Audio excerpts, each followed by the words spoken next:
Lesson 10. Mowgli. The bushes rustled a little, and directly in front of Father Wolf stood a naked brown baby, soft and dimpled. He looked up into Father Wolf's face and laughed. Father Wolf picked him up gently and brought him to Mother Wolf. The baby pushed himself boldly through the cubs to get near the warmth of Mother Wolf. Suddenly Shere Khan appeared at the mouth of the cave. "A man's cub came this way. Give it to me," he roared. Mother Wolf sprang forward. Her eyes were like two green moons in the darkness as she faced the blazing eyes of the tiger. "The man's cub is mine. He shall not be killed.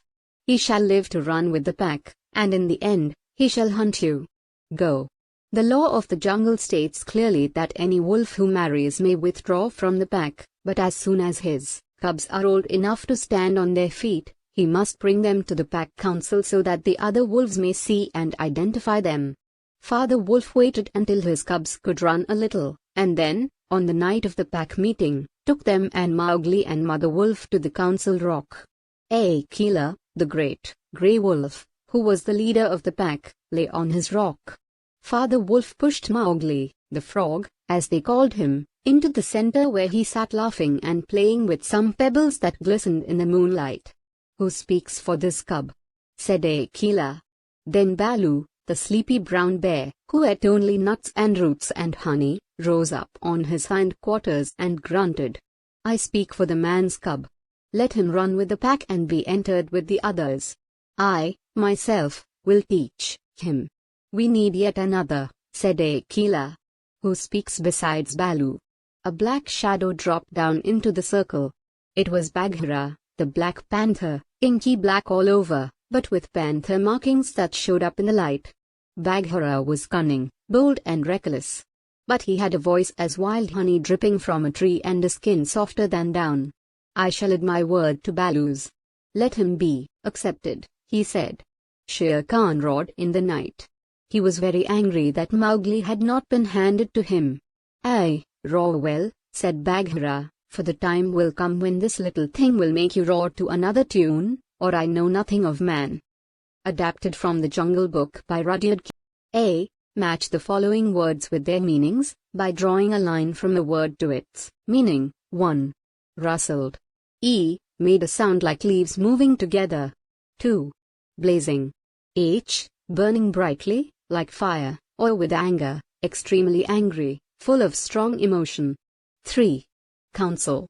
A group of people elected to govern an area or to give advice. 4. Identify. Recognize. 5. Hindquarters. G. The rear part, including the back legs, of a four-footed animal. 6. Cunning.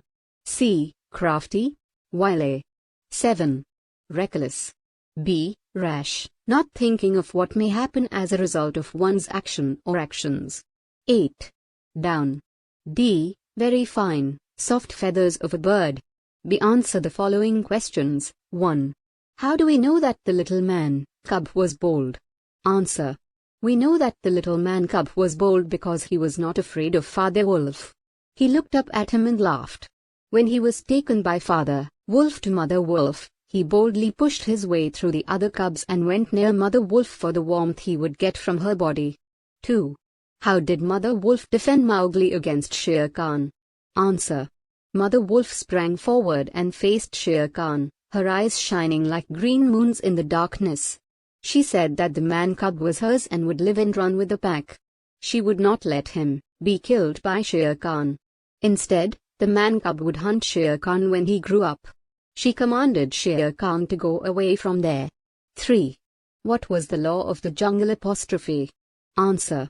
The law of the jungle was that a wolf was allowed to live separately from the pack once he got married. However, as soon as his cubs were old enough to stand on their feet, they had to be brought to the pack council, so that the other wolves might see them and be able to identify them in future. 4. What did Mowgli mean? What did Mowgli do when he was taken to the council rock? Answer. Mowgli meant frog. When Mowgli was pushed into the center of the pack council at the council rock, he sat there, laughing and playing with some pebbles that glistened in the moonlight. 5. Who was the first to speak for Mowgli? What did he say? Answer.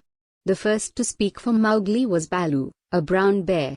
He said that the man-cub should be allowed to run with the pack and be accepted as a member.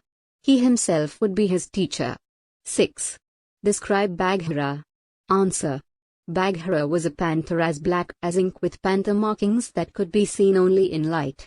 His skin was softer than the very soft feathers of a bird's wing, and his voice was like honey dripping from a tree. But he was cunning, bold, and reckless. 7. What did Bagheera say to the angry Shere Khan? What do you think Het meant by "or I know nothing of man"? Answer.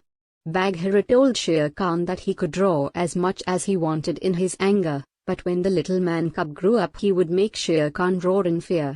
Bagheera had seen enough of men to know how dangerous an enemy a man could be. What Bagheera meant by "or I know nothing of man" was that if what he had said was not true, then all that he had learnt from his experience of having watched men and their ways was of no value. C. Pick out the verbs and the simple infinitives from the following sentences. Name the tenses of the finite verbs. 1. The baby pushed himself boldly through the cubs to get near the warmth mother wolf. Answer. Pushed, finite, past, to get, simple infinitive. 2. He shall live to run with the pack. Answer. Shall live, finite, future, to run, simple infinitive. 3. The cubs were old enough to stand on their feet. Answer. Were, finite, past, to stand, simple infinitive. 4. He will make you roar to another tune. Answer. Will make, finite, future, roar, bare infinitive. 5. Mowgli, the man-cub, liked to play with pebbles. Answer. Liked, finite, past, to play, simple infinitive. Draw a table like the one given below and divide the sentences that follow into subject and predicate. 1. Father Wolf picked him up. Answer. Subject, Father Wolf. Predicate, picked him up. 2. Who speaks for this cub? Answer. Subject, who.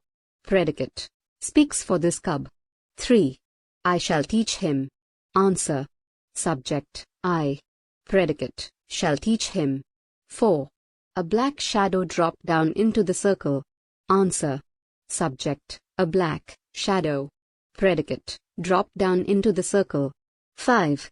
I shall add my word to Baloo's. Answer. Subject, I. Predicate, shall add my word to Baloo's. D. Name the tenses of the verbs underlined in exercise D. 1. Father Wolf picked him up. Answer. Picked, past. 2. Who speaks for this cub? Answer. Speaks, present. 3. I shall teach him. Answer. Shall teach, future. 4. A black shadow dropped down into the circle.